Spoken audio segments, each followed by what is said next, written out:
नमस्कार।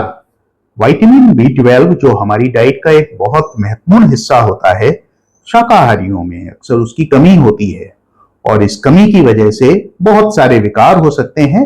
जैसे red blood cells में एक खास किस्म का एनीमिया हो जाता है जिसको मेगालोब्लास्टिक एनीमिया कहते हैं। ये एनीमिया अगर ज्यादा हो जाए तो एक खास किस्म का पीलिया हो जाता है। दूसरा, विटामिन बी 12 हमारे नर्वस सिस्टम, चाहे ब्रेन हो चाहे स्पाइनल कॉर्ड हो या ब्रेन और स्पाइनल कॉर्ड से निकलने वाली नर्व्स हो, नसें हो, उनको बहुत महत्वपूर्ण पोषण प्रदान करता है। तो विटामिन बी 12 की कमी से हमारे अगर ब्रेन की बात करें तो जो हायर फंक्शन है, मेमोरी है, इंटेलेक्ट है, जजमेंट कैपेसिटी है, ये प्रभावित हो सकते हैं। स्पाइनल कॉर्ड की बात करें तो एक डिजीज जिसको सब एक्यूट कंबाइंड डिजेनरेशन कहते हैं, जिसमें हाथ पैरों में झुंझुनाहट हो सकती है, वाइब्रेशन सेंस लॉस हो सकता है, ये सारी चीजें हो सकती हैं। और अगर नर्व्स की बात करें तो नसों में झुंझुनाहट होना, दर्द होना, ये सारे लक्षण हो सकते हैं। फिर विटामिन बी 12 की कमी की बात करें तो पुरुषों में और महिलाओं में दोनों में प्रजनन क्षमता में कमी आ सकती है। पुरुषों में स्पर्म की क्वालिटी और संख्या कम हो सकती है, महिलाओं में जो ओव्यूलेशन है या अंडे हैं वो कम बन सकते हैं। फिर अगर हम बात करें तो स्किन में हाइपर पिगमेंटेशन यानी काले दाग पड़ सकते हैं। और फिर अगर हम बात करें तो बालों में समस्या हो सकती है।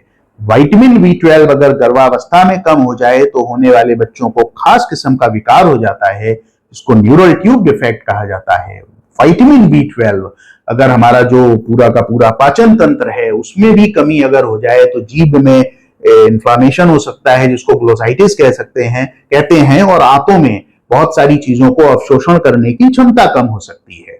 इसके अलावा विटामिन बी 12 की कमी होमोसिस्टीन नामक एक केमिकल के लेवल को बढ़ाती है और इसका बढ़ा हुआ लेवल जो हार्ट को ब्लड वेसल सप्लाई करती हैं, कोरोनरी आर्टरीज, उनमें कुछ ऐसे परिवर्तन करती है कि हार्ट अटैक आने का खतरा रहता है। तो ये तो साथियों मुख्य बातें हो गई जो विटामिन बी 12 की कमी से होती हैं। अगला सवाल है कि हमको कैसे पता चले कि हमारा विटामिन बी 12 का लेवल नॉर्मल है कि नहीं है। तो बड़ा सरल सा इसका उत्तर है, हम किसी भी पैथोलॉजी लैब में जाएं और वहां पर कहें कि हमारे ब्लड में विटामिन बी 12 का लेवल नाप लीजिए आप। अगर कम है तो उसका हम सप्लीमेंट लेंगे, चाहे वो दवाओं के रूप में लें चाहे इंजेक्शन के रूप में लें। और अगर वो नॉर्मल है तो हमको सप्लीमेंट लेने की जरूरत नहीं है। लेकिन चीजें इतनी आसान नहीं है, यहीं से एक ट्विस्ट आता है।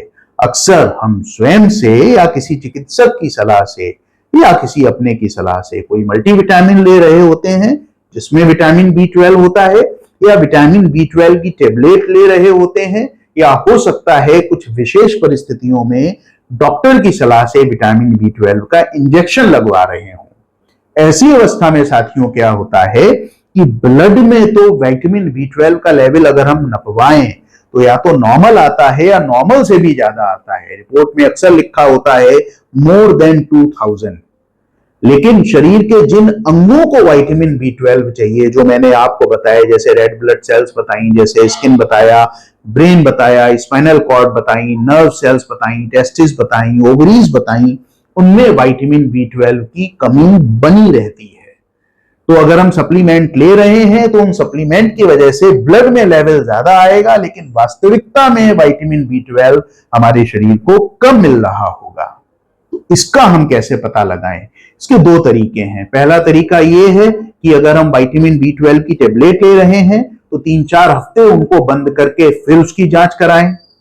और अगर हम इंजेक्शन ले रहे हैं तो आखिरी इंजेक्शन लेने के 3-4 महीने बाद जांच कराएं। लेकिन ये हमारे शरीर को नुकसान भी कर सकता है, क्योंकि इतने समय अगर हम विटामिन बी 12 नहीं लेंगे तो हमारे शरीर में जो कमियां उनकी वजह से हैं वो अपना रूप और ज्यादा भयानक अख्तियार कर सकती हैं।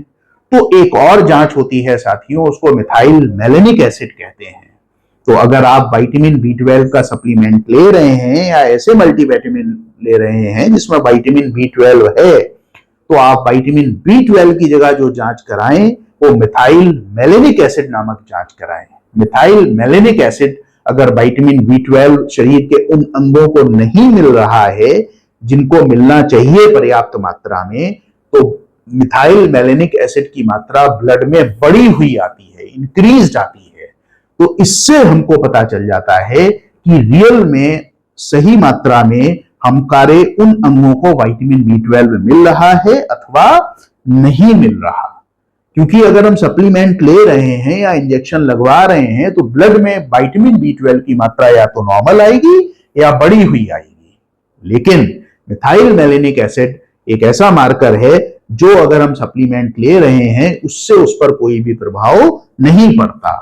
एक और जांच होती है जिसको हम सीरम होमोसिस्टीन कहते हैं, ये भी विटामिन B12 की कमी में बढ़ा हुआ आता है, लेकिन ये विटामिन B12 के साथ साथ फॉलिक एसिड की कमी में भी बढ़ा हुआ आता है। तो बेहतर होगा कि अगर आप विटामिन B12 का सप्लीमेंट ले रहे हैं और असल में जानना चाहते हैं कि विटामिन B12 हमारे अंगों को सही मात्रा में मिल रहा है, तो जो जांच आप कराएंगे वो कराएंगे मिथाइल मेलेनिक एसिड। एकमात्र क्या इसका ड्रॉबैक होता है, विटामिन B12 की जांच जहां 2,000 रुपए से 2,500 रुपए की होती है, मिथाइल मेलेनिक एसिड की जांच 4 से 5,000 रुपए की होती है। पर ये एकदम हमको स्पष्ट बता देती है कि हमारे शरीर के अंगों को विटामिन B12 प्रॉपर मिल रहा है कि नहीं मिल रहा है। आशा करता हूं आपको ये तथ्य समझ में आया होगा। सजग रहिए, स्वस्थ रहिए। बहुत बहुत धन्यवाद।